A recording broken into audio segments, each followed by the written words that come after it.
నేనైతే ఇంట్లో ఎన్ని వంటలు చేసినా మా వాళ్ళకి మాత్రం నాన్ వెజ్ ఐటెమ్స్ అయితేనే చాలా ఇష్టమండి.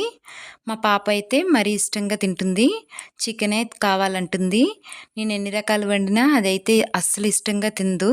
తన కోసం ఎన్ని వంటలు చేసినా సరే చికెన్ కూడా నేను చేస్తూ ఉంటాను. ఇలా నేను చికెన్ చేస్తే తనకి చాలా ఇష్టమండి.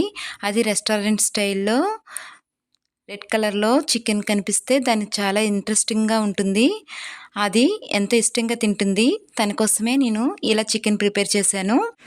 నాకు వంటలు చేయడం అంటే చాలా ఇంట్రెస్ట్ అండి. ప్రతి వంట చాలా ఇష్టంగా చేస్తాను. వంట చేయడం నా ప్యాషన్‌గా మార్చుకున్నాను. మా ఇంట్లో ఉండేది ముగ్గురు మాత్రమే. అదేంటోనండి, షార్ట్స్‌కి వచ్చినంత రీచ్ లాంగ్ వీడియోస్‌కైతే రావట్లేదు. ఎంత కష్టపడినా 1 మినిట్‌లో వీడియో చేయడం అంటే చాలా కష్టం. ఈ వీడియో మీ వరకు వస్తే మీ ఊరి పేరు కామెంట్ సెక్షన్‌లో కామెంట్ చేయండి ప్లీజ్.